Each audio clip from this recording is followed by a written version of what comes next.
Hi, my name is Karen. Today is a day I'm going to talk about medical facilities. On the other day, my friend, on Memorial Day, my friend, who now we've accepted each other as sisters, she was in the hospital for 11 days. Do you remember me telling you about this the last show? And she was there for 11 days, and they forced air into her. It's a little puff, and the air goes into the lungs. These are for people who are unconscious and that need some positive oxygen flowing into the lungs. And she was not that sick. They took the mask off. I saw her, we talked. She was a whole new person once they took the seat, what is called the seat back off. And it goes onto the face, around your nose and mouth, very securely, and they force air into your lungs. She did not need that.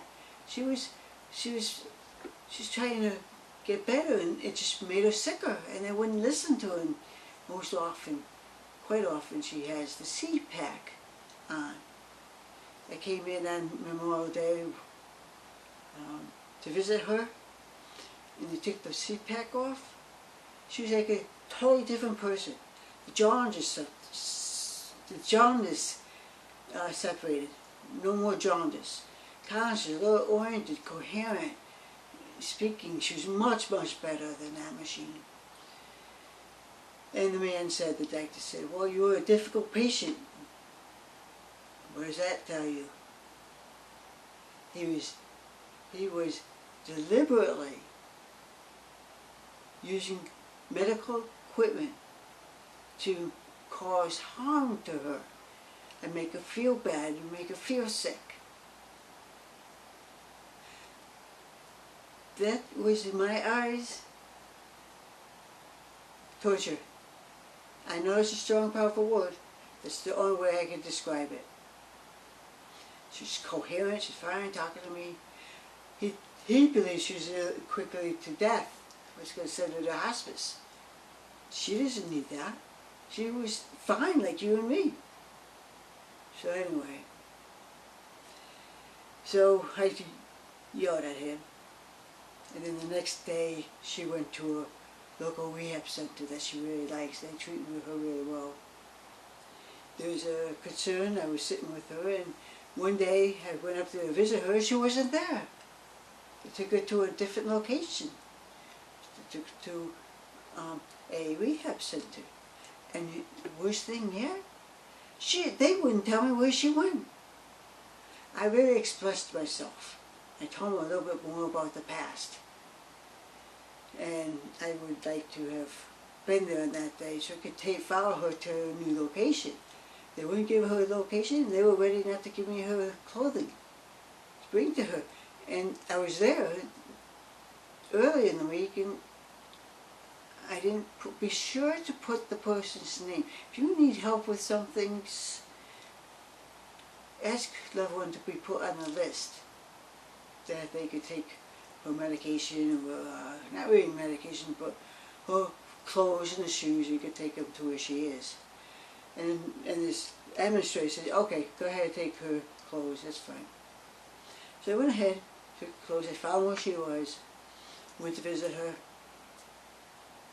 at the hospital, St. Mary's Hospital in New Haven, Connecticut. They were awesome. They took good care of her. They were right there to help her in all aspects of her needs. It was a really comfortable place to be. I was calm, cool, and relaxed. And my friend was even more relaxed and calmer, you know. So I'm taking action. This is the letter I'm going to give to the insurance company, Medicare, Anthem, and the medical director, and so forth. She's a good person. She knows what kind of medicine she needs, and they weren't adjusting. They weren't changed to make her feel comfortable. They just did what they wanted to and made her feel like deal with it. I don't know where this doctor's credentials came from.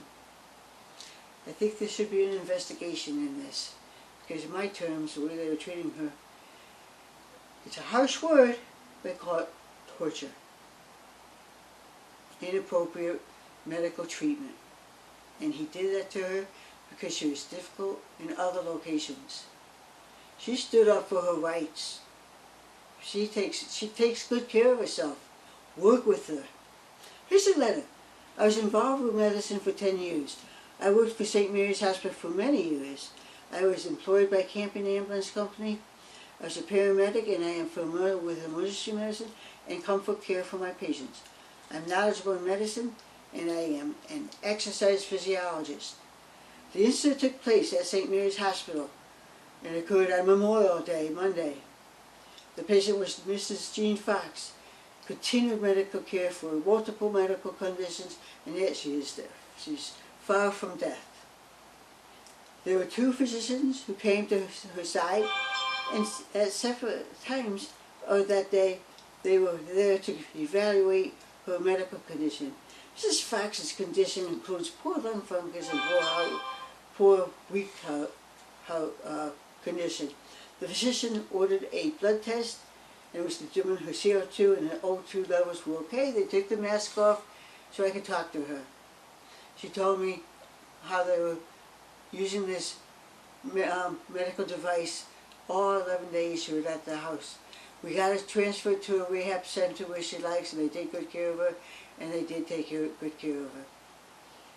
Mrs. Fox's condition includes poor lung function and a weak heart. She is far from death. She's still strong and coherent and just is happy to be alive. Her signs and monitoring readings do not say that she is on her deathbed. She is consciously oriented and calm, resting comfortably. There is no struggle to breathe. This does not mean she is dying. She was fine. There wasn't any difficult breathing, and there was no shortness of breath at all. There's no need for forced air to assist her breathing. To reiterate, when the CPAP was applied, Mrs. Fox was lying there distressed and struggling to breathe because of that mask. However, once the CPAP was taken off the sheet, she settled down and rested comfortably. In my professional thoughts, she didn't need to use the CPAP. Once more, in my opinion, Mrs. Fox's medical condition was okay and didn't need the CPAP. Do we need to do an investigation?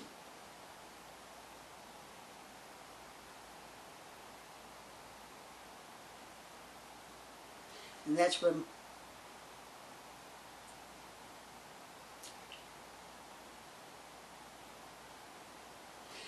they said she gave other rest homes or other places she was difficult, so this doctor was making her life difficult.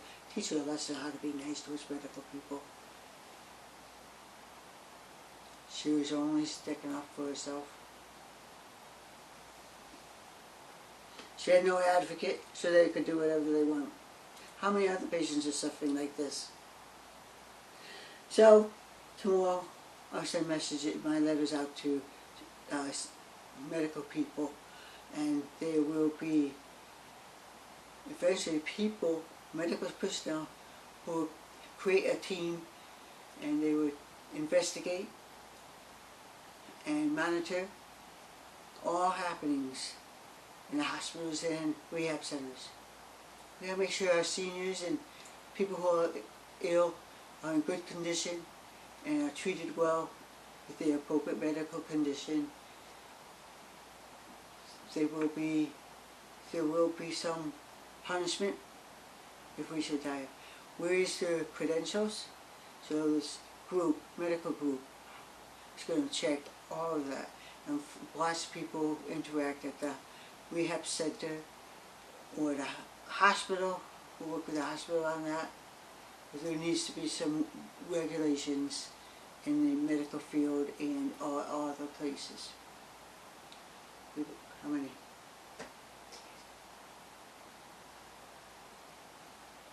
I care about my friend, and everyone needs an advocate.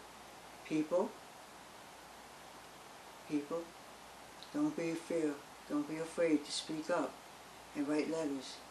My friend, who's also a friend with Mrs. Fox, she said you gotta be quiet and calm and relaxed, peaceful, nice, even though they're doing bad things to your family member, or friend, or sister. And we need to stop this. My brother-in-law is a surgeon, a white American surgeon, medical. He was very protective of his patients and made sure they got the right care. Well, the staff, medical staff, didn't like his yelling and getting mad with them. One day, they did.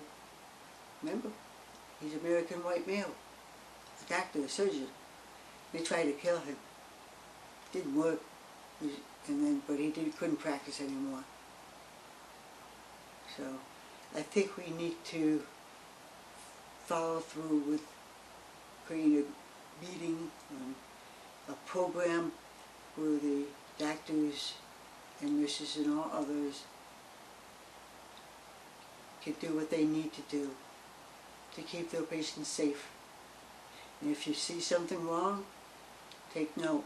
You don't have to put your name on the list of the paper. Create a timeline, tell what happened, and then this medical group, will take it from there and do an investigation. Because you know, one day that might be you in the bed being mistreated by the medical staff.